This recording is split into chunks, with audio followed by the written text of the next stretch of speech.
Cold storage যে আমার আলুতে যে একটা 5% ময়েশ্চার থাকার কথা, সেখানে যদি আমি 10% দিই, তাহলে আমার আলুটা সাথে যে আলু থাকবে সাথে পচনশীল একটা সম্ভাবনা থাকবে।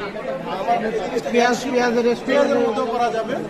সেক্ষেত্রে আমার কত পার্সেন্ট ময়েশ্চার এটা গেইন করে নিতে পারবে, কত পার্সেন্টটা আমরা এখানে সিলেক্ট করে দেওয়া লাগবে ময়েশ্চার সেন্সরের মাধ্যমে। এর ওভার হইলে ওভারঅল সিস্টেমটাই নষ্ট হয়ে যাবে।